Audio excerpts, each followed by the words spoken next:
Всички здравейте! Днес ще играем игра, където трябва да бягаме от смешни неща. Така, като ето тея, като тая риба и ето тоя. И как не ме уби, не знам. И така, днес ще ви разкажа защо избрах да снимам Roblox. Аз обожавам да играя Roblox и обожавам да гледам как играят Roblox. И тези, които казват, че е лесно, изобщо не е лесно да снимаш видео. Повярвайте ми. И разбирате ли, че аз избрах това, защото тук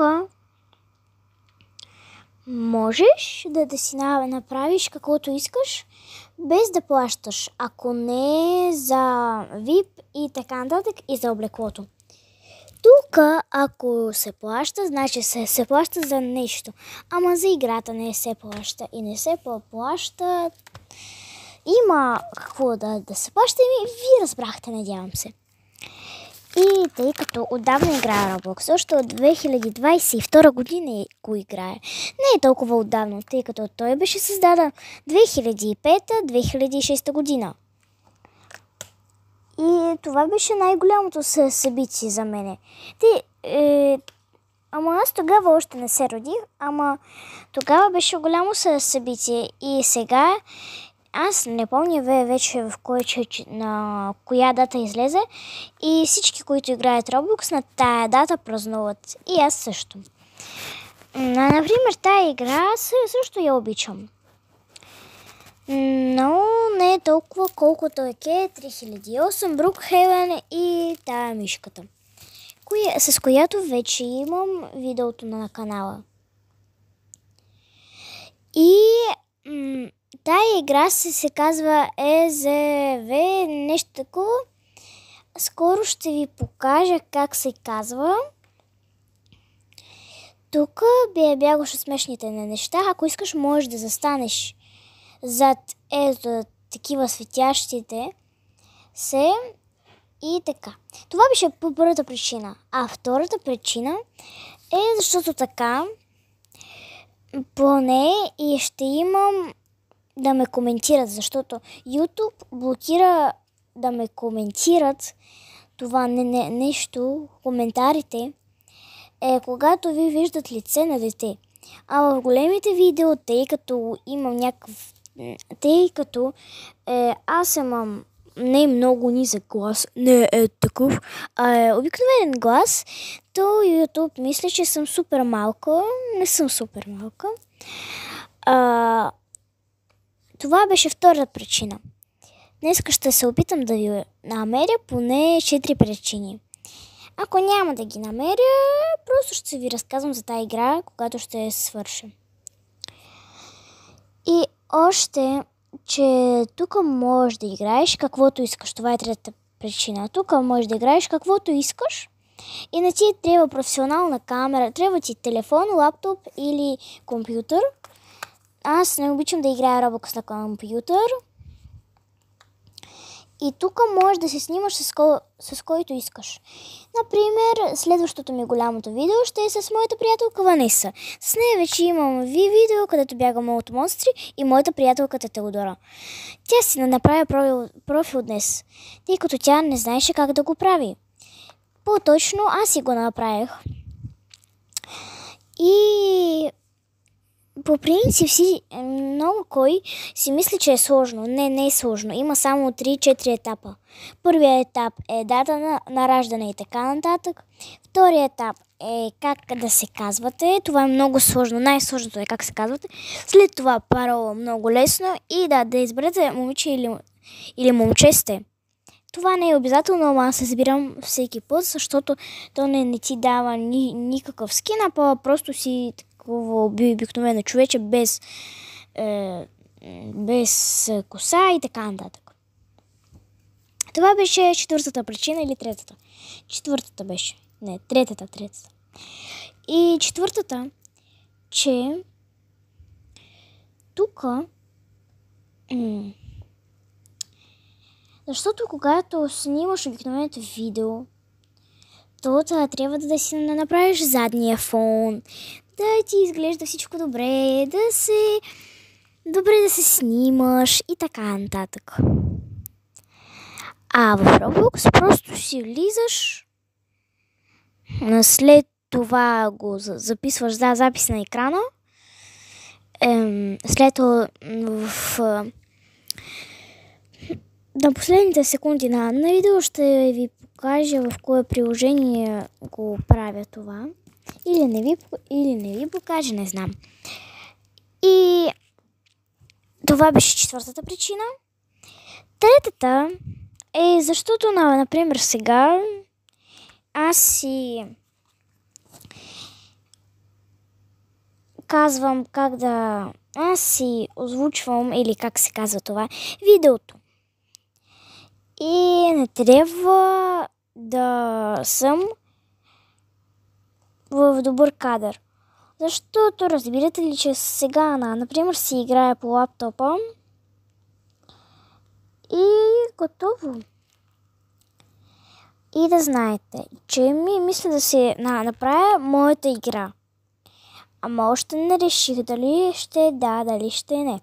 Защото се създава сложно, повярвайте ми. Повярвайте ми. Защото, разбирате ли, попитайте поне един човек, който има собствена игра и да ви каже дали е сложно. Това е много сложно. Първо, защото трябва да знаеш програмирането. Аз не го знам, не съм учила.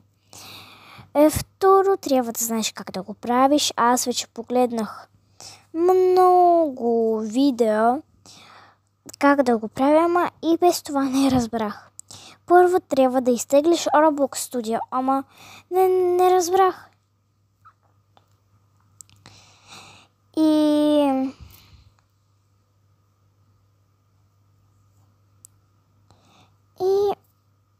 това е сложно.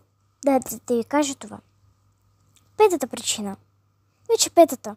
И 5 причини и просто ще ви казвам какво играя тук. Тук написах, вече няма петата причина, затова ще казвам видеото. Тук написах на английски, защото малко мога да пиша на английски. По принцип не е вярно, но тук мисля, че беше вярно. Защото тая ме спаси. Ама не я убиха също и тя казва sorry, извинявай. И аз си казах, нищо, няма проблеми, защото просто няма проблеми, защото тя не е виновна, че я гониха, тя ме спаси. И там аз не съм професионалистка в тази игра, ама някои са професионалисти в тази игра. И още моля ви, от най-новото ми малкото видео да напишете още какво да снимам, защото видях, че нямам коментари тук. На най-новото малкото ми видео. Моля. Така, сега гласувам какво тук да играем. Така, не да играем, а къде ще бягаме. Тук ми беше една от най-сложните, защото тук беше най-сложната карта. Игра, да. Така. Сега го направих това случайно с запис на екрана. И аз мисля, даже вече имам видео с Икея. Ама още не го направих, защото и без това сега имам училище и мисля да го направя в сряда. Защото, например, сега това видео не се прави толкова бързо. И това е разбирано. Защото не е важно какво е по вид видео. Roblox или не Roblox, или с лицето и така нататък. И да знаете, от сега ще снимам само Roblox. Така си мисля да снимам само Roblox. И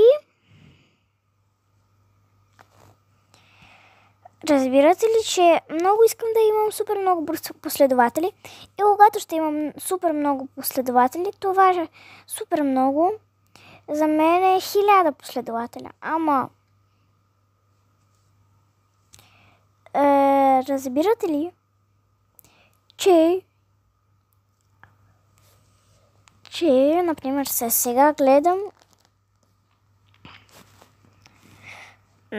как да снимам видео в Roblox. И това е сложно, защото първо трябва да знаете какво да снимате. Второ, записа на екрана. Добро при приложението. Това е сложно да намериш. И трето е не знам какво. И да коментирам играта. Така.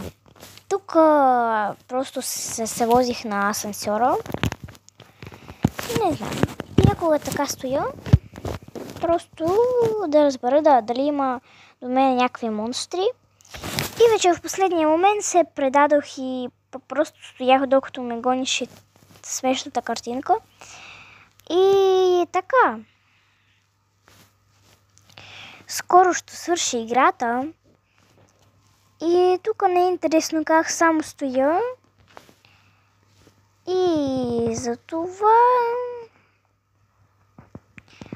тук иска да направим нещо, не знам. Така, за това ще го махна или няма да го махам. Тук вече реших да се предада. И ето, сега ще умра. Последвайте ме и пишете в коментари на малкото видео. Чао, чао!